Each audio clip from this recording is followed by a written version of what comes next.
Feel kaya itu ngerasa bahwa duit itu ya datang gampang kok. Duit gampang kok, duitku di bank banyak kok. Aku mau beli apapun bisa kok.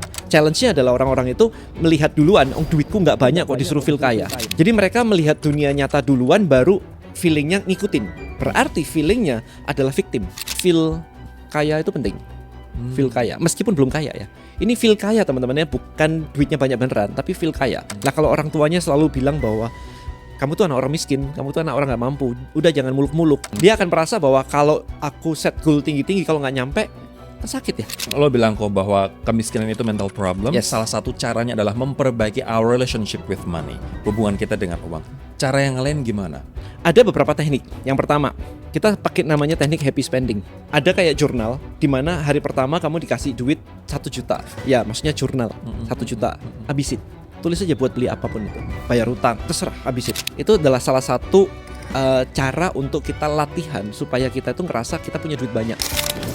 Dikenal luas sebagai entrepreneur dan founder Brain Boost, Denny Santoso telah lama jadi mentor buat pelaku digital marketing. Kini ia ngajak kita untuk berhenti ngejar rezeki tapi mulai menarik rezeki, bukan chasing tapi attracting wealth. Ia percaya kalau sekeras apapun kita bekerja, keuangan kita bakal tetap stagnan jika pikiran bawah sadar kita belum diperbaiki. Semesta itu diciptakan pakai vibrasi sebenarnya. Nah, enak banget ketika kita ngerti ini bahwa kita tinggal matching vibrasinya aja, itu akan gampang mendekat. Ya ini buat teman-teman ya, mau ngetes vibrasi ya, datang ke mall, datang ke bagian barang luxury, bagian Hermes, LV, Chanel dan sebagainya, datang pakai, coba.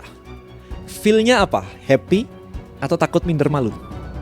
Kalau takut minder malu, artinya adalah vibrasi lu vibrasi orang nggak mampu, miskin. Pekerjaanmu apa? Iya, aku lagi bangun bisnis kecil-kecilan. Nggak boleh itu. Enggak, aku lagi bisnis apa? Cafe kayak, resto kayak, serah. Kenapa harus disebut kecil? Kalau diteliti, biasanya takut dibilang sombong, takut di apa gitu. Berarti lu based on fear dong sebenarnya. Berarti vibrasi lu vibrasi fear dong.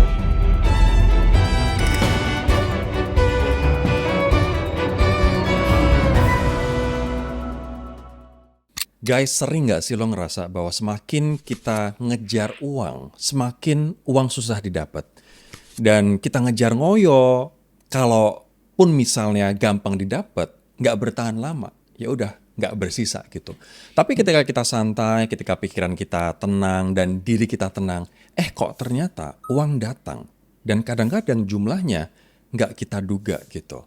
Nah, gue pengen sebenarnya ngebahas soal psikologi uang. Gimana sih caranya biar kita tidak hanya menjadi pencari uang, tapi kita jadi magnet uang? Maka dari itu gue akan ngobrol dengan Ko Denny Santoso, entrepreneur dan juga investor yang jauh-jauh datang dari Malang ke Jakarta, salah satunya untuk Room for Improvement. Ko Denny, thank you and welcome to Room for Improvement. Sama-sama, thank you sudah diundang. Sama-sama dong. Kok aku pengen tanya dulu.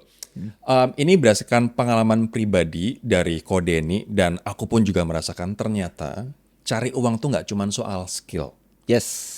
Cari uang dan mempertahankan uang nggak cuma soal skill tapi juga soal mindset. Jelasin ke gue kok kenapa juga tidak hanya berkaitan dengan skill tapi juga berkaitan mostly malahan dengan mindset. Yes. Kemarin aku barusan, I think last 2 weeks ago kayaknya, aku barusan posting di thread. Aku nulisnya begini nih. Lah 95% keputusanmu itu berdasarkan bawah sadarmu, kok masih nyalain pemerintah atas nasibmu? Heboh lah. Menarik. Meledak itu heboh banget kan ya. Orang nyorotnya banyak banget tuh pasti. Iya, orang nyorotnya pemerintah, padahal aku nyorotnya ke bawah sadar nih. Karena sebenarnya keputusan-keputusan kita itu majority adalah bawah sadar. Misal contoh aja, let's say kita ngeset target deh. Kita ngeset target, let's say 1 miliar target per bulan sales misalnya gitu. Itu masih pakai otak sadar, 1 miliar. Tapi begitu kita mulai, kok kayaknya 1 miliar kegedean ya. Kayaknya takut gak nyampe nih ya. Gimana kalau kita turunin dikit deh, 800 deh. Itu udah ke bawah sadar. Karena takutnya itu muncul dari mana? Jadi begitu emosi ikutan, itu sudah bawah sadar. Otak sadar itu memutuskan bisa gampang. Aku mau milih A, aku mau milih B, gampang. Otak bawah sadar kalau sudah kesini agak challenging sih. Jatuh cinta itu bawah sadar. Begitu sudah jatuh cinta, bisa nggak besok tidak jatuh cinta ke orang yang sama gitu kan? Kayak terus gimana caranya move on aja susah kan? Karena bawah sadar. Udah terbiasa fitness, habis itu besok nggak fitness, kan nggak enak semua. Itu bawah sadar. Artinya ternyata Itu mencari uang dan mempertahankan uang itu berkaitan dengan bawah sadar juga kok. Sangat-sangat yes. Karena ada orang yang benci uang sebenarnya, atau nggak suka, atau uang nggak penting misalnya. Uang nggak penting misalnya. Dulu dia pernah dihina sama orang kaya. Iya. Terus habis itu dia bilang kayak orang kaya sombong ya, korupsi ya. Terus sinetron kita kan kaya menindas miskin kan gitu kan ya. Nah itu akhirnya membentuk program di kepalanya dia bahwa orang kaya itu jahat, orang kaya itu pokoknya negatif-negatif. Nah ketika dia itu masuk jadi program, dia mungkin udah lupa. Tapi begitu dia bekerja, dapetin income-nya kecil masih gak ada masalah. Tapi begitu mau project besar, bawah sadarnya bilang, ini kalau goal gue jadi kaya, gue nggak mau jadi orang yang gue benci. Akan muncul rasa-rasa nggak srek, akan muncul rasa-rasa kayak ini pasti ada penipuan, ya, ada udang di balik batu nih, ini scam nih, ini nggak srek gue orangnya kayaknya. Itu muncul semua tuh, yang akhirnya bisa menggagalkan project besarnya. Sehingga akhirnya ya kita ya gitu-gitu aja. Nah tapi pertanyaannya adalah gitu-gitu aja itu berarti kena imbas program bawah sadar kan? Karena kita tadi yes or no kan, srek gak srek gitu. Contoh lagi misalnya ini ya, barusan kejadian di aku sendiri. Yang tadi kita barusan ngobrol singkat tentang apartemen. Aku punya apartemen lumayan lah ya, harganya juga lumayan begitu. Dan aku ngerasa bahwa oh hidupku safe. Meskipun gak pegang duit, aku punya aset. Betul. Hidupku safe. Di kepala aku tuh programnya adalah aku punya aset yang kalau ada apa-apa aku bisa jual nih jadi duit dan itu aman. Begitu lihat angka tadi bahwa return disewakannya cukup kecil, 2,7% Per tahun. per tahun. returnnya. Jadi aku mikir, ini otak sadar mikir, masukin obligasi aja 5,5%, 6%, bahkan 7%. Yeah. Kenapa nggak dipindahin situ aja? Tapi begitu aku pindah, aku jual dan aku pindah, itu rasanya Beda. apa ya? Kayak nggak safe lagi. Jadi kayak, wah, kok takut ya, kok Karena ini ya. mungkin apartemen tangible, sementara kalau obligasi saham intangible. Itu pertama kan mikirnya begitu kan. Habis itu ya udah, aku program, aku jual beneran, aku beliin obligasi, sisanya aku beliin apartemen kecil-kecil yang ROI-nya lumayan 10%, which is better of course gitu kan, tapi kecil-kecil aja. Sisanya di sini, sisanya di investment yang lebih besar. Jadi aku bagi-bagi, diversifikasi. Jalan oke, setelah diprogram beberapa bulan jalan oke. Nah, kemarin terjadi lagi. Obligasiku itu kalau dihitung jangka berapa ya kemarin tuh ya, aku 4 bulan kali itu minus. Karena kena spread harga jual beli gitu ya. Maksudnya kalau dilepas itu minus, kalau nggak dilepas ya yang ya udah gitu. Tapi kalau dilepas itu minus. Minusnya tipis sih 1,7%. So yang aku lakukan adalah kalau ini minus, sementara investmentku yang lain tuh cukup besar, kenapa nggak aku ambil aja, aku pindah di sini. Tapi jadi masalah berikutnya.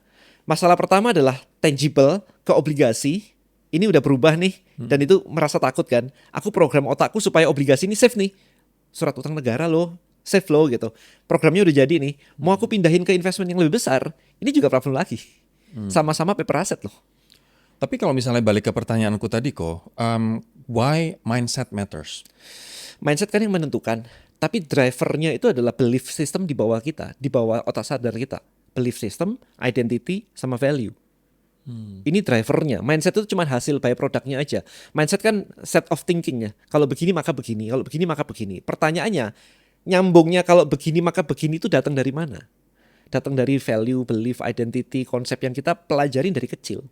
Lah kalau orang tuanya selalu bilang bahwa kamu tuh anak orang miskin, kamu tuh anak orang gak mampu, udah jangan muluk-muluk. Kalau itu jadi program, dia gak akan pernah muluk-muluk. Dia nggak akan pernah berusaha untuk menjadi kaya ya.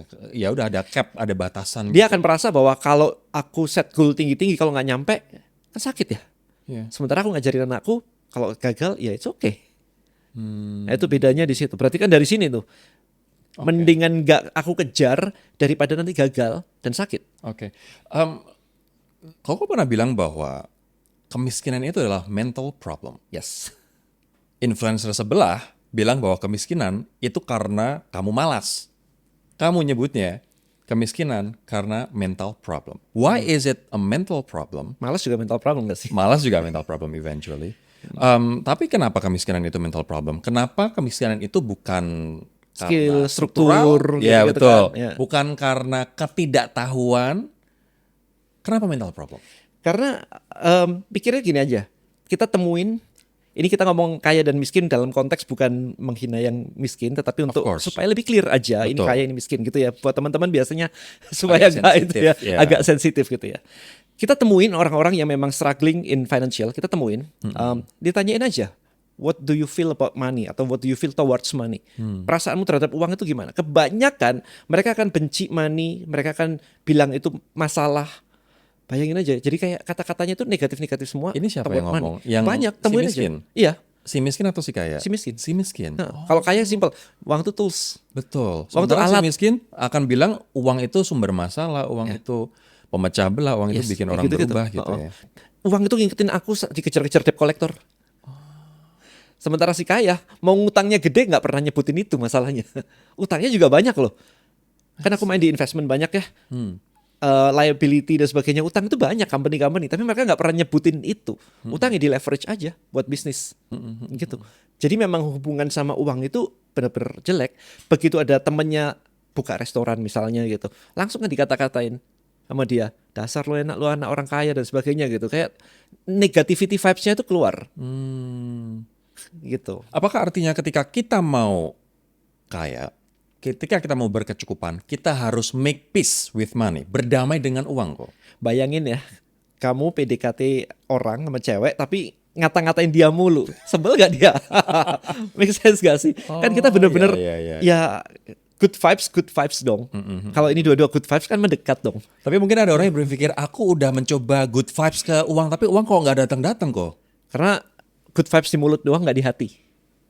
I see. Hatinya cemas. Dan cemas itu bukan good vibes. Hatinya khawatir dong. Besok gue makan apa? Besok gue dikejar-kejar debt collector. Cemas dong.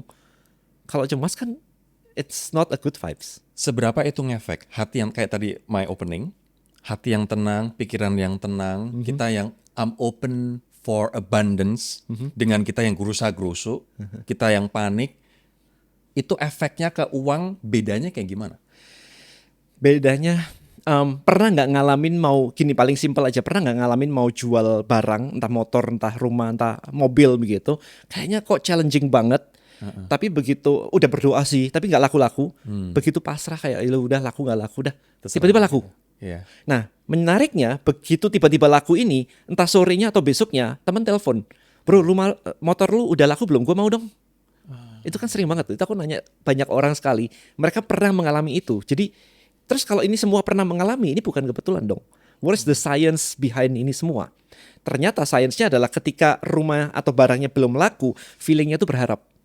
Berharap itu kan berarti kita berpijak pada lack state kan sebenarnya kan. Begitu pasrah, berarti kita udah legowo gitu. Begitu pasrah laku tuh. Begitu sudah laku, kita bersyukur akhirnya. Yes, laku nih. Nah, yes laku ini ternyata menarik vibrasinya. Itu kuncinya di situ. Jadi kalau kita berdoa atau merasa seolah-olah sudah terjadi, itu akan attract. Dan mungkin banyak orang di luar sana nggak percaya, mungkin karena mereka nggak ngalamin. Aku dan tim itu benar-benar yang ngalaminya itu benar-benar kayak apa ya? Terlalu banyak untuk kita bilang nggak mungkin terjadi. Karena nggak bisa kebetulan aja. Ini kemarin kita baru buka kantor nih. Tim minta apa tuh kemarin, minta smartboard yang papan tulis bisa coret-coret itu. Mikir kok harganya ya lumayan, kita baru sewa keluar duit banyak banget, sewa interior dan sebagainya gitu. Ntar lah, gitu kan. Akhirnya kita event beli TV Samsung yang ini lebih murah, berapa kemarin kayak 12 juta atau berapa, lebih murah gitu. Buat presentasi. Buat presentasi, karena kita ada kelasnya di kantor. Sampai nggak sampai satu bulan, berapa minggu after that, aku diundang ke adikku punya kantor. Dan di situ ada smartboard. So aku jadi tahu, oh ini smartboard tuh kayak begini. Nah kenapa penting jadi tahu? Karena kita nggak bisa minta sesuatu yang vibrasinya kita nggak kenal. Kita nggak bisa minta Ferrari kalau kita bahkan nggak tahu Ferrari itu apa. Vibrasi, makanya orang kan bilang di law of attraction ya, test drive dulu. Iya, itu buat ngerasain. Law of attraction itu ya. Rasain dulu, jadi tahu vibrasinya. Nah begitu tahu vibrasinya board itu, aku nggak kepikiran apa-apa. Nggak kayak kok aku nggak punya ya, nggak bodo amat lah, nggak, memang nggak pengen beli, bukan nggak pengen beli sih, memang nggak peduli gitu. Yang terjadi adalah I think berapa ya kemarin deh, satu bulan kayaknya deh, nggak sampai deh. Itu aku tiba-tiba dikontak sama temen, dia distributor smartboard. Wow. Gua kirimin ya di Malang ya buat ngajarin anak-anak ya. Gratis. Dikirimin dong. 114 juta. Wah, gratis atau beli tuh? Gratis. Wow. Endorse gak? Enggak. Disuruh posting gak? Enggak. Dikasih aja 114 juta Untuk ngajar. untuk ngajar anak-anak. Pakai dong di rumah. Begitu di rumah datang, tim di Jakarta, mestinya dikirim di Jakarta, kita ada kelas di Jakarta gitu. Bisa nggak nanya untuk sewa? Nanya dong ke saya. Itu baru beda 3 hari. Kalau di Jakarta ada nggak buat sewa? Nggak ada sih. Emang buat siapa? Buat aku di kantor. Gue kirimin lagi ya. Yang 137 juta. Yang gede. Lebih mahal lagi. Ya, Justru lebih yang mahal lagi. 86 inch, yang lebih gede lagi. Yeah. Jadi yang namanya law of attraction itu bukan kebetulan, tapi spesifik apa yang kita inginkan. Itu baru satu. Kedua, kemarin aku lagi baru main Nintendo Switch dan kemarin ke Jakarta lagi mikir-mikir mau beli gamepad karena aku sudah punya 3. Aku ada 2 anak. With my wife berarti kita berempat kalau main nih. Yeah. Gamepadku cuma 3. Lagi browsing banget apa kok ribet banget ya milih yang mana gitu kan ya. Yang Pro Controller udah punya, Joy-Con 2 juga udah punya gitu. Pas terbang ke Jakarta itu beda kayak cuma sehari. Pas terbang ke Jakarta di kontak orang nggak kenal, ngajak kenalan, dia distributor FlyDigi. Wow. You know FlyDigi gamepad. Ya. Terus kemarin tiba-tiba dikirimin aja nih buat lu main deh. Jadi- Apex Limited Evangelion. Oke. Kayak what? Apa yang kita pikirkan Exactly persis exactly keyword by persis keyword itu gitu. yang kita dapat ya. Exactly gitu. Makanya ketika kita berpikiran negatif, ini seperti yang kamu tadi bilang sih, berpikiran negatif soal uang, suuzon soal uang, ya Ya uang lu gak akan datang. Dapat negatifnya. Dapat negatif. Karena bukan positive thinking untuk menarik positivity, negative thinking akan menarik negativity. Oke. Artinya kita harus punya positive mindset terhadap uang, punya positive mindset terhadap kekayaan. Itu Yes. ternyata akan Kalau memang maunya memudahkan. duit. Oke. Cuman untungnya, nggak tahu ya, ini Tuhan keren banget nih ya. Untungnya narik positivity jauh lebih cepat karena vibrasinya mungkin high vibration, jauh lebih cepat daripada low vibration. Jadi kalau kita misalkan ya, amit-amit ya, misalkan naik mobil gitu, terus, waduh nanti kecelakaan, itu kan negativity kan, tidak instan kecelakaan. Tapi kalau positif justru malah instan, Positif lebih cepat. lebih cepat. Ini juga efek juga kok. Cocok juga ke temanku. Dia tuh penggemar BMW gila gitu. Dia habis beli seri 5, terus ada X5 baru. Dia datang ke dealer, disuruh ngeliat sama salesnya. Dia cuma nepok gini. Punya aku. Bismillahirrahmanirrahim, pulang ya ke rumah ya, gitu. Dia tepok-tepok, terus dia masuk, dia elus-elus Ah, itunya. tuh ngerasain kan? handle-nya, Kerasain Ngerasain kan? dia adjust seat-nya gitu. Sebulan kemudian itu barang datang ke rumah. Mantap. Somehow gimana pun caranya, semuanya ngalir aja gitu. Dia juga nggak yang sampai defisit, nggak apa ya, dia jual yang seri 5, kemudian untuk dapatin X5 ini, tinggal tambahin dikit, it's very smooth gitu. Ya udah, beneran itu pulang ke rumah. Ya that's the power of positive vibration. Tadi malam itu aku kemarin dulu aku dari Surabaya lagi traveling ke Malang tuh Yeah. di rest area. Habis makan malam lewat Dunkin Donut aku bilang ke istriku, dulu ya pertama banget ya Dunkin Donut masuk ya. Aku tuh pengen pengen punya gerai kayak Dunkin Donuts. Nggak sampai 1 menit ada teman DM ada gerai donat dijual. Coba like secepat ini girl 1 minute. Wow. Oke, tadi lo bilang kok bahwa kemiskinan itu mental problem. Yes. Salah satu caranya adalah memperbaiki our relationship with money, hubungan kita dengan uang. Cara yang lain gimana? Cara memperbaikinya gitu sebenarnya gini, di tempat aku di Money Magnet itu punya istilahnya hubungan itu bawah sadar. Bukan otak sadar. Kalau otak sadar itu kan tahu itu bukan hubungan yang gimana-gimana. Maksudnya bawah sadar itu penting banget. Ada beberapa teknik. Yang pertama, kita pakai namanya teknik happy spending. Happy spending itu ada kayak jurnal di mana hari pertama kamu dikasih duit 1 juta. Ya, maksudnya jurnal 1 juta. Habisin. Tulis aja buat beli apapun itu. Bayar utang, terserah, habisin. Besoknya hari kedua dikasih 2 juta dikali 2. Habisin. Besoknya hari ketiga dikasih 4 juta. Habis 4, 8, 16 dan seterusnya begitu. Habisin. Itu adalah salah satu cara untuk kita latihan supaya kita itu ngerasa kita punya duit banyak. Kita sudah beli semuanya. Karena sebenarnya beli barang itu feelingnya itu cuma sebentar kok. Habis itu ya udah. Tapi kamu akan diprotes loh sama financial consultant atau financial advisor kalau misalnya punya 1 juta habiskan, 2 juta habiskan. Kan virtual aja. Kan kita nge-training emosi. Gitu. Tapi ngomong-ngomong financial advisor-nya duitnya banyak nggak? Jangan cuma teori. Nah, tapi itu yang pertama. Yang kedua adalah kita feel kaya itu penting. Feel kaya, meskipun belum kaya ya. Ini feel kaya teman-temannya, bukan duitnya banyak beneran, tapi feel kaya. Karena ini kayak proyektor hidup kita itu kayak screen. Oke. Yang bisa Tunggu, tapi harus ada disclaimer ya. Feel kaya. Feel kaya. Kaya itu bukan berarti kita terus buang-buang duit beli apa aja. No. No. Justru malah feel kaya, merasa kaya. aja. Itu Ya. semakin lama kita akan semakin senang untuk nabung, senang untuk investasi. Itu knowledge, beda lagi. Feel-nya dulu. Beda lagi. Itu kan knowledge kan. Kalau nggak ada knowledge tapi feel kaya, ya tetap aja duitnya bisa banyak. Aku takutnya gini, audiensku nanti akan melihat dengan kita feel kaya, oh berarti gue bisa beli apa aja, berarti gue bisa spend as Itu much as I feel want boros. gitu. Kalau itu feel apa? Feel boros. Feel boros. Feel kaya tuh kayak gimana kok? Feel kaya itu ngerasa bahwa duit itu ya datang gampang kok. Duit gampang kok, duitku di bank banyak kok. Aku mau beli apapun bisa kok. Oke, Beli apapun bisa, belum tentu harus beli. I see. Gak ada hubungannya. I feel rich itu maksudnya adalah oh gampang lah, itu bisa lah, itu gampang lah, bisa gitu. Apakah harus beli? Enggak juga. Nggak selalu. Oh, Enggak oke. juga. Oke. Jadi merasa kaya dulu. Merasa kaya aja, peace gitu, tenang gitu. Dan- Duit ada kok gitu. Kalau misalkan kurang nanti datang kok gitu. Nah, itu yang paling penting gitu sih sebenarnya. Challenge-nya adalah orang-orang itu melihat duluan, oh duitku nggak banyak kok disuruh feel kaya. Jadi mereka melihat dunia nyata duluan baru feelingnya ngikutin. Berarti feelingnya adalah victim. Ini dunianya tidak baik-baik saja. Ya. Berarti aku nggak boleh feel kaya dong. Aku harus feel miskin dong. Berarti kan victim. Ya. Ini penyebabnya, pencetusnya, ini sebabnya akibatnya di sini gitu kan. Ya. Padahal dunia ini kebalik sebenarnya. Oke. Dunia, kalau kita ngomongin Indonesia itu cukup menarik ya orang-orangnya. Dibilang spiritual, iya, tapi kalau ngomongin gini nggak spiritual semua. Iya kan? Kalau spiritual berarti kita adalah creator. Iya, kita spiritual ketika babi doang sih. Ketika makan babi doang. Itu spiritual. Korupsi mah lanjut, BOP lanjut.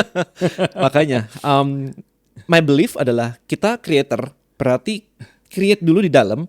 Ya. Ini akan reflect nanti. I see. Gitu aja. Jadi positive vibration itu penting banget teman-teman, dan ketika keinginan kita adalah kaya, ya kita harus feel bahwa kita saat ini sudah kaya. Yes. Dan feel berbeda dengan boros, berbeda dengan beli apa aja, Ya, nggak harus kok beli. dan nggak harus beli. Nggak harus beli juga. Menarik. Ada 3 mindset kok yang berkembang di masyarakat saat ini. Tadi beberapa sudah lo sebutin. Yang pertama adalah orang baik nggak mungkin kaya. Yang pertama. Yang kedua, orang kaya itu serakah. Yang ketiga, uang bikin seseorang berubah. Di antara 3 ini, menurut Ko Denny, mana yang paling berbahaya? Sebentar. Uang bikin orang berubah ya pasti dong. Mau ke baik atau ke buruk kan itu cuman amplifier sih menurut aku sih. Kemudian orang baik gak mungkin kaya itu juga kenapa kayak begitu, kayak kalau apa ya, gak apa-apa gemuk yang penting happy. Yang biasa kan kalau di fitness kan aku dulu 20 Atau nggak apa-apa gemuk, yang penting sehat. kan itu dikait-kaitin yang ngaco begitu Ya, kan ya, ya. I think ya, semua intinya begini. Aku akan bilang bahwa mindset mana yang berguna untuk goalmu yang mana gitu aja. Mindset itu berguna nggak sih buat goalmu? Punya mindset misalkan kalau kaya nggak mungkin kaya. Punya mindset itu berguna nggak sih buat goalmu? Jadi kalau misalkan mindsetnya tidak berguna ya udah. Buang aja mindsetnya gitu. Jadi aku nggak mau bilang bahwa ini benar salah, ini kurang ini, tapi kalau misalnya itu nggak berguna, buang itu. buang aja gitu. Berguna nggak? Misalkan gini, bisnis itu harus pakai modal. Mindset itu berguna nggak? Belief itu berguna nggak? Enggak. Enggak juga, karena ada bisnis-bisnis nggak perlu pakai modal juga. Betul. Ada kok di luar sana. Betul. Sehingga kalau kita memiliki belief bahwa bisnis harus punya modal, ketika kita nggak punya modal, kita akan menutup semua peluang bisnis. Kita akan bilang bahwa itu scam. Padahal kan ya belum tentu juga. Ya. Itu sih yang jadi masalah sebenarnya. Kok banyak anak muda yang udah kerja keras mati-matian, gila-gilaan, mungkin they're doing 2 jobs at the same time, tapi tetap stuck, nggak nambah tabungan atau investasinya, uang tinggal lewat, habis gitu aja, udah kerja sekeras mungkin banting tulang, malam ketemu malam. Kenapa bisa begitu? Ini kompleks sih. Ini kompleks. Mau dijawab dari sudut pandang mana nih? Setelah aku muter banyak banget begini, aku akan melihatnya lebih holistik sebenarnya. Bahwa di dunia ini ada 3 faktor yang penting banget untuk hidup kita. Luck faktornya itu ada 3 banget. Yang pertama itu heaven luck namanya. Yang kedua adalah man luck. Yang ketiga ada earth luck. Aku nggak tahu orang-orang di sini, aku nggak tahu kamu bisa belief atau enggak. Tapi heaven luck adalah sesuatu yang diturunkan sama Tuhan. Jadi itu udah Tuhan nentuin your life purpose adalah kayak begini. Toolsnya itu adalah pakai astrologi, bintang dan seterusnya. Pokoknya ya itulah. Man luck adalah kita, mindset kita, belief kita, action kita. Itu di situ. Jadi kalau kita ngomongin mindset lu salah, law of attraction dan sebagainya, itu masih ranahnya di man luck karena itu yang di dalam kontrol kita. Earth luck itu location, sekeliling kita, energi kita. Energi maksudnya energi entah rumah, entah apapun itu kantor kita, itu di situ tuh. Ketidakselarasan salah satunya akan membuat impact bahwa itu jadi problem. Earth luck, man luck, heaven luck. Heaven luck paling atas, habis itu man, habis itu earth. Kalau earth Sama earth. toolsnya namanya feng shui. Oke. Gitu. Artinya 3 ini harus sinkron. Sebaiknya perlu selaras. Oke, heaven luck kita mulai dulu ya. Ini apakah berarti wujud kita taat dan Enggak. serve God, bersyukur? Enggak, atau gimana? taat, namanya taat itu berarti kontrol kita. Kalau kontrol kita tuh man Oke. masuknya. Artinya heaven luck nih apa kok? Kita waktu lahir itu punya, kalau di astrologi itu punya inilah chartnya astrologi begitulah, planetnya di sebelah mana itu mempengaruhi kita dan seterusnya begitu. Termasuk Jadi Shio? Sio ya tipis-tipis iyalah, tapi akan lebih dalam lagi sih sebenarnya. Dan tiap negara sih punya toolsnya yang berbeda-beda. Ada India, ada US, ada Chinese, Kan ada kejawen. Kemarin ada Pak Aja yang masuk di Disney Hotstar itu. Nah, itu ada reality show tentang itu juga gitu kan. Oke. Intinya adalah kita punya blueprint kita di situ sebenarnya. And aku believe banget bahwa kalau kita stuck terus, mungkin kita belum ketemu purpose of life kita. Nah, ngelihatnya pakai toolsnya pakai itu. Kalau nggak pakai itu, most people biasanya either kebetulan pas, jadi udah kebetulan pas, or nyari-nyari nggak ketemu yang tadi problemnya. Gitu. Kalau aku dulu yang muter-muter. Gitu. Oh ini ternyata ini gitu kan. Kayak contohnya punya aku itu ternyata investment lebih bagus daripada trading. Kamu? Jadi meskipun trading belajar bertahun-tahun ya begini. Gitu. Kayaknya cuan sih. Habis itu kok loss lagi. Kayaknya kurang berusaha ya. Tapi 6 Ternyata tahun. bukan forte kamu ya? Ternyata memang astrologi cocok banget. Tapi begitu investment baru masuk itu lompat begini kayak kok nggak dari dulu sih tahu begini gitu kan. Cocok-cocokan ya kok. Sebenarnya kalau bilang menang mana antara itu sama aku bekerja keras gitu. Jawabannya akan menang bekerja keras sebenarnya. Karena Tuhan ngasih kita free will. Cuman kata kuncinya simple. Kalau kita sesuai dengan purpose yang diciptakan Tuhan itu effortless hidupnya. Sementara kalau mau ngotot ya nggak apa-apa lawan angin, effortful Dan belum tentu berhasil ya. Iya berat. Jadi artinya heaven tadi itu berkaitan dengan surat takdir dan garis nasib kita, tapi let's find our purpose dan sebaiknya selaras dengan yang Tuhan gariskan gitu kan. Tadi heaven, yang kedua man. Man berarti Maksudnya kita. gimana nih? Man berarti mindset kita. Kita nentuin mau apa kelakuan kita, kerja apa, kemudian belief kita, semuanya yang urusannya kita take action sendiri itu di kita. Etos kerja kita. Etos kerja, hustle atau enggak, males atau enggak, value kita di situ. Yang terakhir adalah earth, berarti feng shui kita. Iya, itu lingkungan ya, rumah, kantor, seterusnya gitu. Wow. Aku tuh percaya banget loh kayak begitu. Horoskop sama Shio tuh aku ibaratnya kayak apa ya? It's an affirmation. Karena di Shio aku dan aku gabungkan dan horoskopku, aku tuh memang digariskan untuk bekerja di bidang komunikasi kalau nggak politik kok. Aku pernah kesana kemari dan aku ngerasa ya seperti tadi kamu tadi. Ada yang kayak nggak ada yang pas kurang. gitu. This is not me serving my purpose gitu. Tapi begitu aku fokus dan mencintai apa yang sudah digariskan nampaknya di bidang komunikasi, salah satunya podcast ini, kok cepet banget dan kok kayak dipermudah gitu. Ya, aku rada-rada gimana gitu kalau ngomongin ini karena nggak semua orang bisa terima Relate, kan. exactly. Tapi untungnya kemarin lagi rame banget ya di thread sama di Instagram karena ada reality show itu, which is cukup mengenalkan lah. Kok kamu juga cerita soal magnet uang. Tadi di opening aku juga bilang lebih baik menjadi magnet uang daripada kita terus mengejar uang yang akhirnya nggak dapat atau kalau dapat ya gampang hilang gitu. Gimana cara menjadi magnet uang? Oke. Sebelum masuk ke detail, pernah dengar nggak namanya red car theory? Belum. Kalau kamu mau beli mobil warna merah, keluar dari rumah kamu akan lihat banyak mobil warna merah. Ya kan, kalau kita mau beli let's say Alphard warna putih gitu misalnya gitu. Kok kayaknya jadi di luar banyak Alphard putih ya? Kan kita sering banget seperti itu nih. Jadi kita jadi ngelihat hal-hal yang kita fokusin. I see. Itu dulu. Itu adalah kerja otak sadar, otak kita yang namanya RAS, Reticular Activating System. So RAS itu salah satu fungsinya adalah kayak radar sebenarnya. Apapun yang kita fokusin, itu kita akan mencari barangnya di sekeliling kita sebenarnya gitu. Nah, law of attraction ada beberapa angle. Kalau dari sudut pandang neuroscience, aku akan melihatnya kayak RAS tadi sebenarnya.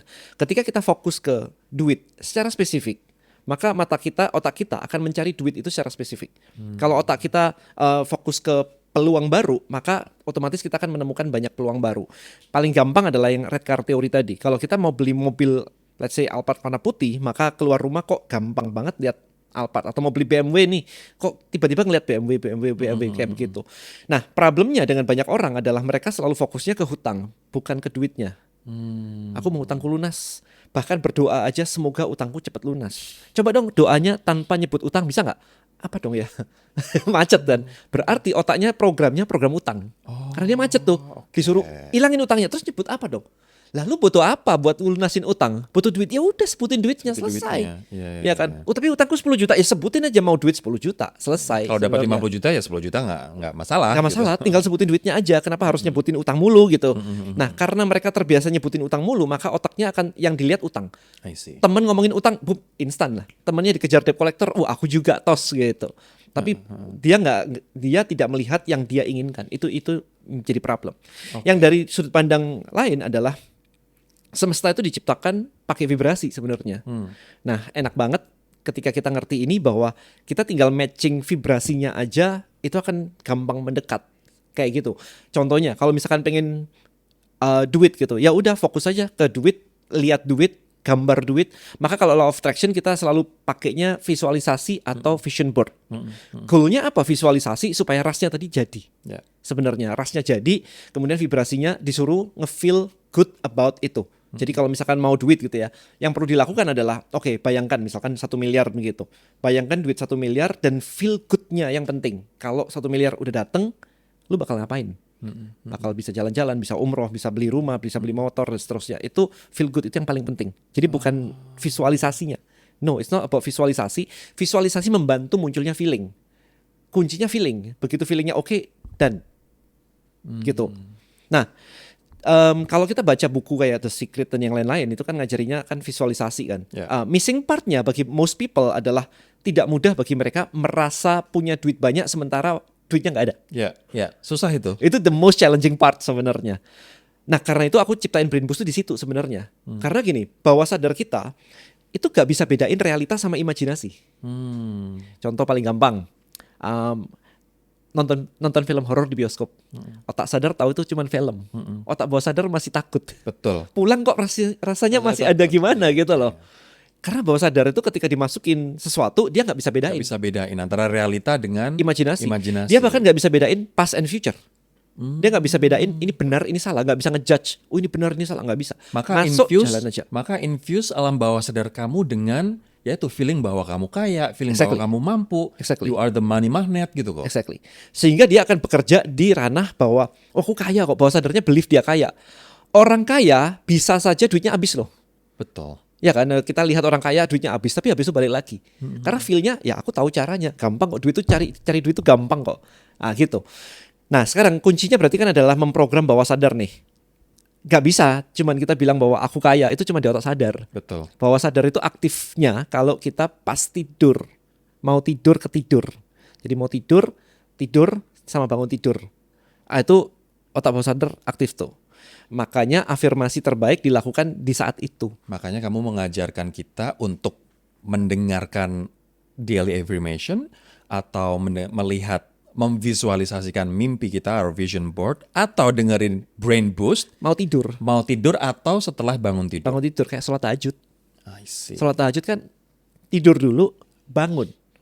Karena itu that's the best gelombang otak brainwave itu di situ. Begitu bangun tidur itu theta. Nah theta itu nyambung lah istilahnya gitu lah, gampangnya ngomong. Kalau misalnya gitu teman-teman bangun tidur langsung pegang handphone buka sosial media nggak akan kaya tuh. apa yang dibaca di situ di sosial media itu yang masuk. Ya, ya. Jadi kalau di situ adalah kebencian, pertengkaran itu masuk tuh. Gitu. Kalau dibaca ternyata bangun tidur kita bacanya buka sosial media, bacanya soal pemerintah, marah-marah terus kok. Marah-marah terus. Jadi akan believe bahwa pemerintah kita ya seperti yang ada di sosial media itu. Jadi harusnya kita infuse diri kita untuk alam bawah sadar kita sebelum dan setelah bangun tidur itu dengan positivity, affirmation, yang diinginkan. dan yang diinginkan. Ya. Banyak teman-teman yang nonton berita sambil ketiduran.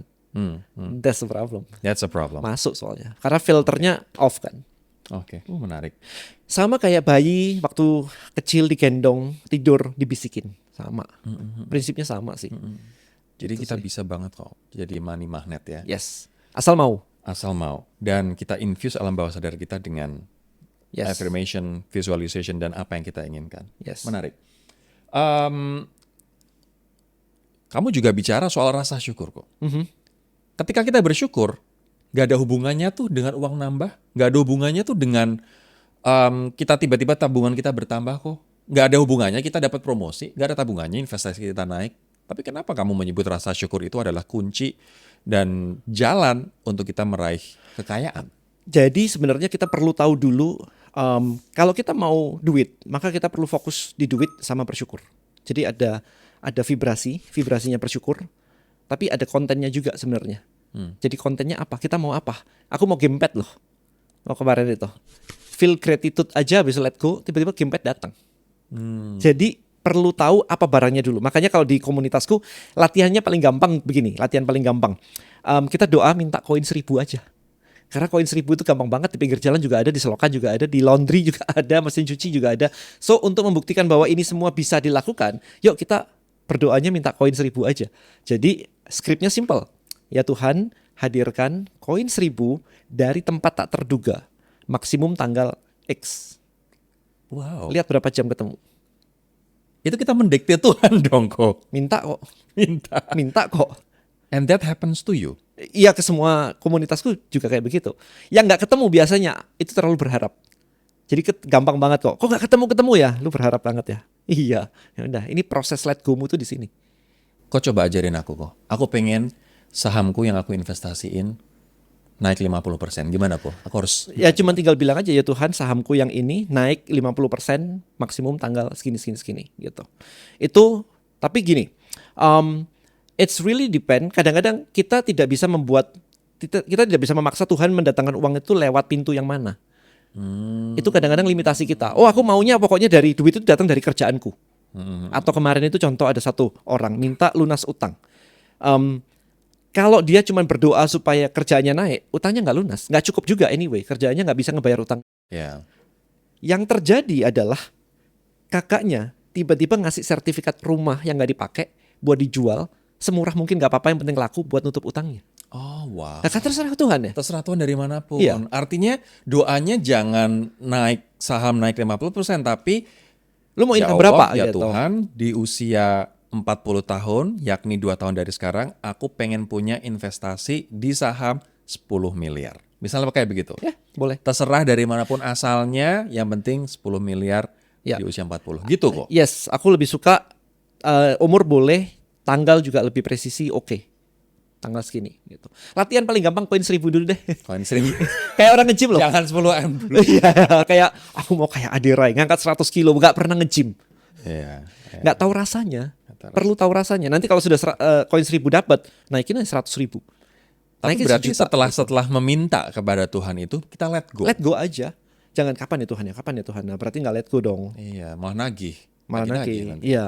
Jadi let go aja setelah itu. Let go aja. Jadi perlu spesifik dan let go. Karena pernah aku doa gini, ya Tuhan, aku pokoknya intinya aku mau di-invite sama stasiun TV ngomongin digital marketing. Nggak dapat tuh, sebulan nggak dapat tuh. Apa yang salah ya ini ya? Oke, aku badeh hadir. Audiensnya salah kok. Di situ audiensnya nontonnya sinetron di televisi, kalau nggak berita politik. Menariknya adalah aku ganti hadirkan orang yang bisa ngundang aku masuk ke TV. Terus? Diundang loh, sehari dapat. Hadirkan orang loh. TV-nya dia bukan TV, aku nggak nyebut apa nama TV-nya, enggak, Iya, TV-nya iya, dia punya TV-nya TV dia. inilah local station gitu lah. Dan isi dong di tempatku gitu kan. Interesting ya. Kalau sehari tiba-tiba muncul ya. Itu dia. Dan sekarang undangan di mana-mana ya, Go? Undangan di mana-mana. Wow. Spesifik itu penting. Cuman most audience itu kadang-kadang gini. Tuhan kan tahu apa yang aku mau, ngapain aku spesifik? Karena pertanyaannya mereka kayak gitu. Pertanyaannya kalau Tuhan tahu, which is memang Tuhan tahu sih sebenarnya, belum tentu ngasih. Buktinya lu miskin atau miskin. Intinya kan begitu kan Jadi sebenarnya. ketika kita meminta pun harus spesifik. Spesifik. Oke, ini Jadi- menarik banget sih. Artinya tadi ya aku menarik benang bahwa kita persiapkan diri kita untuk memang menjadi kaya dengan kita berpikir seperti orang kaya. Kita infuse alam bawah sadar kita bahwa yuk dengan affirmation, dengan positivity itu tadi. Dan yang ketiga, ketika kita meminta kepada Tuhan harus spesifik dan jangan lupa rasa syukur karena itu menciptakan vibrasi yang begitu kuat. Rasa Begitu dikabulkan, bilang thanks God, mau lagi dong. Kita seringkali begitu sudah dikasih, sungkan minta lagi. Nanti serakah, nanti apa. Nah itu yang Jadi jadi Tuhan, hey Denny Santoso, kamu greedy banget sih. nggak ada. Tuhan nggak pernah bilang stop minta, mintalah. Udah. Nggak ada. Tuhan unlimited kok. Lu ngasih lu satu. Semut men, pasir men, nothing loh. Iya. Bahkan ayatnya tuh jangan membatasi bukan ayat sih. Aku kemarin bilangnya gini, jangan membatasi Tuhan yang tidak terbatas dengan keterbatasanmu. That's a good Kita yang point. terbatas, Tuhan That's a itu good point. unlimited. Ya. Kita bisa minta terus. Iya, Tuhan minta unlimited. aja. Banyak orang yang melakukan afirmasi kok Denny. Tapi nggak kejadian apa-apa. Every morning doing affirmation, aku kaya, aku sehat, aku adalah money magnet. Gini, Tapi nggak kejadian apa-apa. Salahnya di mana tuh? salahnya adalah afirmasi bukan skrip doa. It's two different things. Affirmation goalnya adalah memprogram bawah sadar. Kalau aku kaya, aku sukses. Feel-nya dapat nggak itu? Aku kaya, aku sukses. Jadi kayak engine-nya, kayak mesinnya gitu. Istilahnya kayak, oh aku punya Ferrari yang mesinnya keren banget begitu. Nah scripting kayak nyetirnya, lu tahu destination-nya nggak? Jadi kayak aku gini, aku udah punya mesinnya nih. Makanya, oh aku mau gamepad muncul tuh, mau donat muncul. Iya, iya. Itu banyak banget itu. Nah, banyak orang berpikirnya adalah afirmasi adalah scripting, dua hal yang sama gitu. Enggak, beda. Afirmasi untuk memprogram bawah sadar. Bawah sadar kita itu yang paling penting. You feel mau apa ya? Mau diet gitu, afirmasi aja. Tetap aku adalah profesional apa? Misalkan aku adalah healthy lifestyle person gitu-gitu. Itu diprogram tuh supaya feel-nya kayak begitu dan akhirnya jalan kita dikasih makan yang ngaco juga nggak mau gitu. Jadi program dulu tuh. Ya. Destination-nya habis itu pakai scripting Oke, gitu. oke. Nah, scripting nggak bisa aku kaya, nggak bisa. Karena lu tetap lebih kaya dari pengemis pinggir jalan kok. Udah terkabul dong. Iya. Dan kayak itu very Broad, apa ya? ambigu. Broad. Gitu. Jadi butuhnya adalah kalau scripting itu spesifik. Gitu. Jadi dua hal yang berbeda, jangan dicampur. Inilah yang miss kadang-kadang. I see. Menarik. Ajarin dong kok bikin vision board yang bener tuh kayak gimana? Aku nggak pakai vision board. Yang penting di feeling. Jadi kalau yang aku lakukan adalah before sleep workshop. Itu aku sama istriku, jadi sering banget. Jadi mikirnya adalah kita mau apa? Misalkan mau duit gitu atau mau apapun itu gitu. Bayangkan itu muncul, kemudian amplify the feeling. Kalau itu datang, rasanya gimana feelingnya? Happy-nya kayak apa sih? Bisa dipakai buat ngapain aja sih? Orang-orang bilang apa sih? Baunya gimana sih? Jadi panca indera kita dipakai semuanya gitu. Bawah sadar kalau dikasih itu berulang kali dia nggak bisa bedain itu realita atau imajinasi. Dia akan muncul begitu dan begitu feelingnya udah happy buat tidur. Feeling happy-nya buat tidur, bukan feeling cemasnya buat tidur. Aku terus terang udah pernah mencoba beberapa tahun yang lalu. Aku bikin kayak vision board, tapi di handphone, bukan aku tempel di tembok atau apa, tapi aku catat di handphone gitu yang berharap aku akan sering membukanya. Tapi ternyata setelah aku buat, Nggak dibuka kan? nggak pernah aku buka. Dan di situ aku tuliskan bahwa by the end of that particular year, aku akan punya aset segini. Ternyata kok, by the end of that particular year, habis duitku. Nggak kejadian ini malah habis gitu. Terus aku bertanya, salah di mana ya? Tapi ketika aku lihat lagi vision boardku itu, wah ini kok kayaknya aku nggak membuatnya dari hati, tapi asal aja pakai logika, Iya, pakai iya. pikiran gitu. Iya. Jadi Vision board ada beberapa teman yang pakai ditaruh di sebelah dinding mau masuk kamar gitu. Jadi setiap kali mau tidur, kamar hanya untuk dipakai tidur ya, bukan kerja gitu ya. Jadi begitu mau masuk kamar mau tidur itu dia lihat dulu baru tidur gitu. Buat latihan itu gitu. Aku nggak terlalu pakai itu sih. Tiap orang akan beda-beda. Aku muncul di kepala, feel good, abis itu udah let go, udah gitu aja. Let go. Muncul di kepala, feel Ya. good, alam bawah sadar kita terbentuk Ya, dan let go. ya. Tapi balik lagi ingat, heaven luck, man luck, earth luck. Oke. Kenapa let go membuat mimpi itu jadi nyata? Karena ketika kita tidak let go, berarti kita berada di vibrasi berharap. Berharap berarti gini, kalau aku berharap punya uang 1 miliar, sudah punya belum 1 miliarnya? Belum. Belum kan? Berarti vibrasi kita adalah vibrasi belum punya. Itu yang akan attract. Itu problemnya di situ. Berharap itu sebenarnya bukan berharap sih, expectation sih. Ya, Aku belum dapat ya, kok gak dapat ya, ayolah gitu-gitu. Itu kan berarti kita bervibrasi kuat di level duitnya belum ada. Betul. Motornya belum ada, apanya belum Tapi ada. kalau di gitu bawah kan. sadar kita sudah, aku sudah punya kok. Bayangin motornya sekarang ada di garasi deh. Gimana feel-nya? Itu kan beda banget tuh. Kayak ya udah tinggal dilihat aja, nanti tinggal dipakai aja, kayak gitu feel-nya. I see. Nggak yang euforia yang gimana-gimana terus apa ya? Abis itu intinya adalah ya, barangnya sudah ada gitu. Ya. Kan different feeling kan. That's the power of let go. Itu power of let go. Gen Z dikenal multitasking, walaupun kemarin aku ngobrol sama Profesor Dr. Edmi, multitasking itu nggak ada, adanya rapid task switching. Pindah-pindah ya. Tapi distraksi itu ternyata menjadi penghalang rejeki. Kenapa distraksi menjadi penghalang rejeki kok Denny?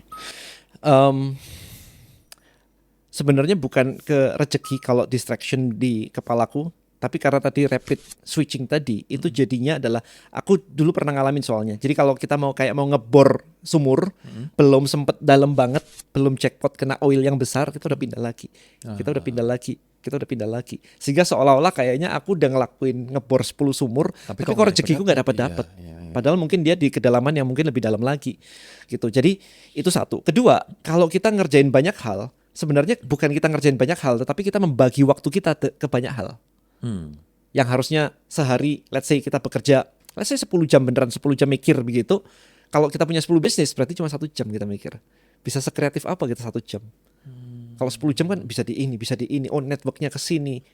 Itu nggak ada semua. Karena cuma 1 jam akhirnya. Dibagi 10 terus setiap hari. Betul. Kita akan kayak multitasking tadi, nggak akan pernah deep sih. Lebih baik 1 deep tapi 10 jam. Tapi 10 jam. Gitu. Jadi daripada kadang-kadang gini, oh aku sudah punya income nih 10 juta nih. Siapa tahu kalau waktuku aku kerjain yang lain, aku bisa dapat another 10 juta, another 10 juta. Ternyata nggak bisa kayak begitu karena waktunya kita bagi. Betul. Mending aku belajar gimana caranya dari 10 naik ke 100. Tapi satu fokus. 100.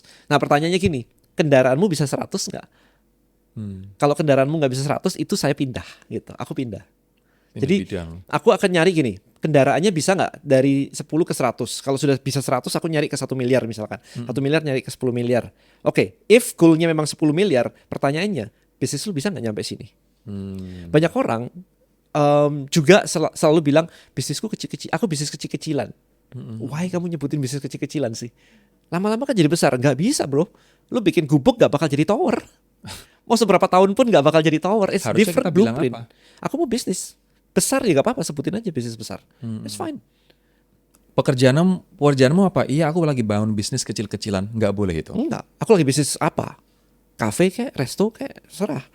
Kenapa harus disebut kecil? Kalau diteliti, biasanya takut dibilang sombong, takut di apa gitu. Berarti lu based on fear dong sebenarnya. Berarti vibrasi lu vibrasi fear dong. Wow. Kan menarik fear berarti kayak gitu. Investor mau masuk nggak? Lu bisnis kecil ngapain gua lirik? Oke. Budaya pengen kaya cepet. Ini Gen Z banget. Yes. Pengen kaya cepet. Makanya sekarang konten-konten yang kaya, wah begitu disembah orang-orang influencer yang kayak seolah-olah gampang banget kripto dan lain sebagainya. Bisnis yang ternyata adalah pencucian uang disembah banget. Ya. Apakah budaya pengen kaya cepat itu toxic? Personally aku nanya, kamu pengen kayanya lama atau cepet? Aku nggak pengen kaya cepet, tapi aku pengen kaya dan sustainable. Cepet Sampai apa lama? kapanpun itu. Mau kaya di umur 40 apa 70? Ya 40. Berarti cepet dong. Karena kalau misalkan punya sport car tapi umur 80 yang duduknya aja kagak bisa keluar begitu kan. Aku sih mikirnya, aku dulu punya sport car di umur 31. Belum era sosial media, jadi nggak pernah flexing gitu, nggak, cuman suka aja gitu. Aku pernah baca juga sebuah buku yang bilang bahwa di Lamborghini itu nggak muat kursi roda. Artinya adalah kalau kita kayanya udah tua, ya nggak bisa dipakai aja. Gitu. Anyway, mumpung kita lagi on our prime gitu, ya udah di situ. Jadi sebenarnya kaya cepet itu oke for me personally. Yang nggak oke adalah kalau lu caranya mulai aneh-aneh. Pencucian uang tadi, terus gambling lah. Kalau betting on crypto dalam konteks gambling, nah ini jadi nggak benar buat aku. Artinya mentalitas pengen kayak cepet itu nggak masalah, cuman caranya gimana kok? Iya, buat aku nggak masalah. Yang salah adalah buat aku ya, yang kurang tepat sebenarnya adalah tidak mempertimbangkan risknya. Kan ada aku kan juga di investment, rewardnya berapa, risknya berapa. Kalau di all out tapi ini berisiko sekali, kalau habis kan ya jebol juga gitu kan.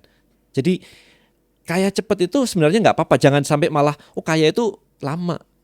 Aku maunya cepet, men. Siapa yang mau lama?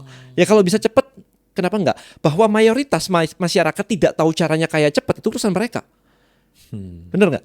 Kalau aku tahu caranya mendapatkan 100 juta sebulan, dan most people bilang itu mah nggak realistis, ya itu urusan lu. I know how to get 100 juta per bulan. Aku tahu caranya 100 juta per bulan. Ya apa yang salah? Ya. Asal benar lo ya. Caranya Aku nggak nipu, nggak ngapa-ngapain. Ya. Kalau aku tiba-tiba punya, aku tahu caranya dapat 1 miliar bahkan, mungkin orang-orang kayak itu lebih nggak realistis lagi. Iya kan, buat kamu nggak realistis, buat aku realistis, fine kan? Kenapa aku harus salah dan mengikuti yang tidak, yang realistis? Kan nggak juga sebenarnya. Wow. Benar nggak? Dari sudut pandang itu kan tergantung my knowledge, my network. Betul. Bahwa orang lain tidak punya itu semua, nggak ada hubungannya. Oke. Kok Denny, kesalahan apa yang paling banyak dilakukan oleh anak muda when it comes to money kok? Ketika aku dulu belajar pertama itu, belajarnya adalah aku belajar making money, a lot of money, nggak ngerti manage-nya. Nah kalau sekarang I think udah banyak sih, sudah lumayan banyak sih. Tapi udah lumayan banyak edukasinya, maksudnya making money sudah banyak lah, podcast juga udah oke. Managing money juga udah oke. Maksudnya sudah banyak podcastnya juga gitu kan. Yang menjadi problem adalah mereka nggak ngontrol money dengan tepat karena depend on bawah sadar mereka itu tadi. Jadi mereka akan, misalnya contoh paling gampang aja, money should be tools untuk making our life better. Hidup kita menjadi lebih baik karena kita punya uang. Ya, betul. Tetapi kenyataannya di luar sana, uang itu dipakai bukan untuk itu, tetapi untuk menunjukkan bahwa statusku lebih bagus. Jadi akhirnya kita dikontrol oleh money. Begitu teman punya tas mewah, aku juga mau mobil itu kan. Jadi akhirnya kita lagi tidak membuat hidup kita lebih baik, tetapi kita malah dikontrol money untuk ini loh, comparing, pamer-pamer yang haus validasi dan sebagainya. So emotional ini yang jadi isu sebenarnya ketika hubungannya sama duit tadi. Karena kita jadi spending karena nurutin emosi tadi. Temen gue pakai mobil ini, kenapa gue enggak ya? Kan gue juga mampu nih. Jabatan lebih tinggi, masa mobilnya lebih rendah, ya kayak gitu-gitu. Akhirnya beli. Habis itu nggak kuat nyicil. Ada duitnya pun beli ini bisa, kayaknya ntar deh, nggak usah deh, nggak butuh ini sih. About your initiative, Brain Boost. Yes. What is Brain Boost? Brain Boost audio yang digunakan untuk memprogram pikiran bawah sadar. Bedanya dengan yang di YouTube adalah di Brain Boost itu pakai 3 teknologi. Yang pertama adalah guided relaxation, jadi dipandu kayak tarik nafas, buang nafas, seterusnya begitu. Yang kedua adalah ada gelombang theta, karena affirmation the best di gelombang theta. Jadi memang dibuat ada gelombang tetanya kayak gitu. Kalau dengerin bikin ngantuk. Yang ketiga adalah core affirmationnya itu binaural. Jadi pakai headset kiri dan kanan tuh berbeda, tabrakan gitu. Gunanya apa? Bikin otak sadar tuh capek. Begitu ini capek, dia akan tembus ke bawah sadar, sehingga efeknya lebih efektif daripada dengerin yang di YouTube biasa. Gitu. Itu Brain Boost. Jadi goalnya adalah memprogram pikiran bawah sadar dengan berbagai judul yang kita miliki sih. Iya, yang kita inginkan juga tadi. Yes. Makanya tujuan kita adalah alam bawah sadar kita. Ya. Tidak hanya sebatas otak, tapi bawah sadar kita. Nah, kita ngomong bawah sadar ini sebenarnya menarik. Menurutmu effort itu apa? Usaha yang dilakukan di ranah otak dan ketubuhan. Otak dan ketubuhan. Misalnya gimana? Misalnya aku pengen jadi aktor gitu misalnya, yang baik. Aku akan belajar acting dengan guru terbaik. Aku akan rajin Proses misalnya belajar latihan. itu sendiri, misalkan proses belajar kita simplify deh. Itu tadi oke, tapi kita simplify lagi biar ini audiensnya paham gitu. Ketika kita proses belajar atau proses mengerti sesuatu, atau paling gampang gini deh, mau bangun pagi. Biasa bangun jam 7, mau bangun jam 5. Ini kan effort sebenarnya. Kayak aku usaha banget untuk bangun jam 5 pagi, aku sampai pakai waker Oke. supaya nanti bisa ke sana. Nah, effort sebenarnya secara otak itu simpelnya gini. Otak sadar lagi berusaha meyakinkan bahwa sadar. That's it. Otak sadar Berusaha meyakinkan bahwa sadar. bahwa sadar. Effort. Coba diet Itu deh. effortnya. Diet deh. Pertama kali diet deh. Habis itu dikasih ice cream gitu. Effort kan? Kayak aku Untuk mesti menolak nolak effort. dan seterusnya Oke, gitu kan. Oke, oh paham. Di kepala, kita ngomongnya di kepala, bukan yang scope yang besar yang Tapi begitu sudah terbiasa dan sudah sering nih otak bawah sadarnya sudah bawah yakin. sadarnya sudah yakin, kita tidak perlu bekerja keras untuk menolak. Effortless. Kita otomatis effortless menolak es krim itu. Yes, itu namanya jadi habit. Nah, kalau kita tuh creatures of habit, manusia yang jalannya sebenarnya habit semua. Jadi kalau misalkan hidup kita sudah ngikutin habit semuanya, nggak ada lagi effort. Karena ya udah setiap hari ya begini. Otomatis. Pertanyaannya habitnya sudah benar nggak sesuai goal besar kita.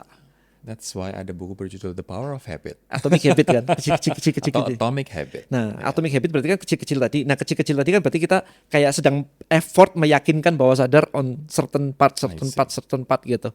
Nah, kenapa?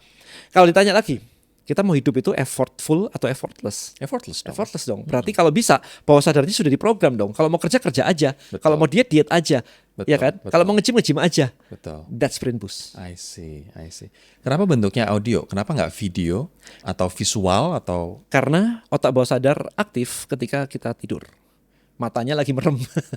Kalau melek nanti beta lagi gitu. makanya ketika kriap-kriap itu paling enak ya kok. Iya, udah ada masuk aja lah. Gue denger sih, tapi malas ngomong lah gitu. Tembak situ. Oke. Aku pengen ini buat teman-teman yang bertanya-tanya kayak aku ya. Tadi sudah dijawab sebenarnya bedanya dengan video-video di YouTube biasa dengan Brain Boost gitu.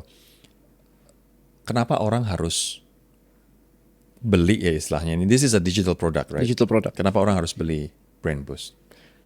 Kalau nggak beli, mereka bikin sendiri. Bisa sih bikin sendiri sih. Tetapi kalau bikin sendiri kan skripnya itu aku sudah desain banget karena aku punya background di master NLP. Jadi script Brain Boost itu dari awal mulai relaxation, kemudian ngelepasin mental blocknya, kemudian sampai core affirmation. Habis core affirmation masih ada namanya future pacing. Dites lagi kalau ini masa depan kamu seperti ini, misalkan PD public speaking. Nanti di masa depan kalau kamu beneran pegang mic on stage, kamu feel-nya kayak gimana? Itu dimasukin semuanya. Jadi ada structure gitu. Kalau bikin sendiri kan paling ya aku pede kayak gitu doang kan ya. Paling cuman 10 skrip selesai gitu kan. Dan itu even otak aja kagak masuk kadang-kadang kok, apalagi alam bawah sadar Iya, even lu pakai ChatGPT juga akan muncul. generik banget sebenarnya. Ya. Aku punya formulaku gitu lah. Ya, nanti aku coba ya. 298.000 kalau nggak salah harganya ya. Yes. 298.000. Anyway. Oke, kita ada di segmen rapid fire question, pertanyaan cepat jawab cepat. Nanti kita akan elaborate along the way. Oke. Some points. Overthinking itu kebiasaan atau hasil program pikiran bawah sadar? Program bawah sadar deh. Program bawah sadar, yes. overthinking. Overthinking, ya. Affirmation tanpa action. Itu tuh bohong ke diri sendiri atau tetap ada efeknya sih sebenarnya? Tetap ada efeknya. Affirmation tanpa action tetap ada efeknya. Tetap ada efeknya. Dengar audio Brain Boost paling kena pagi setelah bangun atau malam sebelum tidur kok? Sama aja, teta. Sama aja. Teta. Heeh. Takut ambil peluang. Ini intuisi atau sebenarnya karena Program. trauma lama? Trauma lama. Trauma lama? Trauma lama. Why? Trauma lama. Takut ambil peluang kan? Heeh. Ya itu bisa digali sih. Kalau orangnya ada di depan sini, aku bisa gali itu. Kenapa kok takut? Apa? Worst case-nya apa? Gagal. Emang apa? Ternyata biasanya ada luka batin tentang kegagalan. Sehingga membuat dia hati-hati dan bahkan takut untuk Ambil peluang. ambil peluang. Daripada gagal, mengingatkan dia akan sakitnya kegagalan di masa lalu. Multitasking bikin produktif atau justru ngerusak otak kok? Rusak sih buat aku. Multitasking. Iya, mesti. Ya, kayak akan tadi. slow down, akan slow down. Ngebor 10, Iya. lebih baik ngebor 1 tapi Dalam. dalam dan fokus. Visualisasi tanpa disiplin ini halu atau boleh-boleh aja? Boleh-boleh aja. Visualnya tanpa disiplin boleh-boleh aja? Boleh-boleh aja. Visualisasi tanpa disiplin tuh ngefek. Tetap ngefek juga ya. Tapi visualisasinya disiplin ya. Maksudnya tetap bayangin ya. Efek. Ya. Sebenarnya pikiran bawah sadar itu lebih nurut ke kata-kata kita atau ke kebiasaan kita sih kok? Kata-kata karena bawah sadar yang menciptakan kebiasaannya. Dua hal yang berbeda. Gitu. Kata-kata dulu masuk, habis itu jadi di situ baru jadi kebiasaan. Baru jadi Itu output, jadi input atau output gitu. Jadi nggak bisa dipisahin karena ini adalah proses ya. Ngeflow. Flow-nya. Money magnet itu skill yang bisa dilatih atau bawaan lahir ceprot? Bisa dilatih. Oh ya? Ya, Oke, tadi udah terjawab sih sebenarnya ya. ya, bisa dilatih. Satu kebiasaan kecil yang paling ngaruh ke rezeki uang kok. Kebiasaan kecil. Kalau aku di mindset dalam arti adalah I feel rich. Itu step pertama. Identitas. You feel rich. Identitas. Kalimat ini terakhir. Kalimat paling berbahaya yang sering anak muda ucapin ke diri sendiri. Biasanya identitas sih, kayak aku nggak bisa atau aku anak orang miskin. Identitas pokoknya itu yang paling bahaya. Identitas. Kalau aku yang sering lihat adalah ya barang ini mahal. Dan itu Balik ke identitas kan. Kenapa emang kalau mahal? Lah kan aku anak orang miskin nggak mampu. Ya, jadi balik lagi ke identitas. Dan padahal jangan pernah menyebut barang itu mahal. Mau ngetes vibrasi. Ngetes vibrasi ya, ini buat teman-teman ya, mau ngetes vibrasi ya. Datang ke mall, datang ke bagian barang luxury. Bagian Hermes, LV, Chanel dan sebagainya, datang pakai coba. Feel-nya apa? Happy atau takut minder malu? Kalau takut minder malu, artinya adalah vibrasi lu vibrasi orang nggak mampu, miskin. Sementara kalau orang kaya kan datangnya ke situ, memang aku mau coba. Bodoh amat, nggak harus beli juga kok, coba aja. Tapi kalau sampai malu, minder, takut rusak, takut disuruh beli, nggak ada yang maksa kok beli. Tapi feeling itu kan muncul di dalam hati. Nah itu tes tuh ke mall tuh gampang gitu. Ketahuan lo kenapa lu duit nggak datang. Gitu sih. Tapi bisakah kita misalnya masuk ke Louis Vuitton, padahal kita nggak punya duit kok. Nggak apa-apa. Tapi kita melatih diri kita untuk pede dan Iya. aja. That's good. That's good. Itu latihan yang aja. bagus. Buktiin bisa atau enggak? Most people challenging banget loh. Itu challenging banget. Challenging banget karena kayak masuk ke kita nggak Muka tuh nggak bisa bohong. Iya, pakaianku nanti dipikir lusuh. Emang orangnya ngomong? Kan pikiran lu sendiri yang mikir lusuh tadi itu. Orangnya nggak bakal ngomong loh. Iya kan? Itu juga yang bukan yang punya toko loh. Karyawan itu sama kita sama loh sebenarnya. Sama. Dia juga karyawan, men. Jadi teman-teman jangan pernah takut lagi untuk masuk ke toko luxury brands, tapi gunakan itu sebagai latihan. Latihan, ya. Itu latihan banget. Besok masuk ke Louis Vuitton, pede aja. Atau ke Hermes atau ke Gucci. Iya, Hermes, Gucci, ya? Chanel, Dior semuanya. Besar, latihan. Oke, kita udah ada di bagian closing, bagian kesimpulan. Kalau lo misalnya gue kasih kesempatan buat ngomong ke diri lo, mungkin di usia 20-an, what would you say ke dirimu yang 20 Beli Bitcoin? Kamu dulu melakukan itu nggak? Apa? Beli Bitcoin? Beli Bitcoin iya, tapi nggak ngerti hari ini kan. Ya. Iya kan? Kalau beli lebih banyak. Harusnya ambil lebih banyak. Menurut Ko Denny, terakhir banget, versi kaya yang paling sehat untuk anak muda hari ini itu versi kaya yang kayak gimana? Financial freedom, time freedom sih buat aku.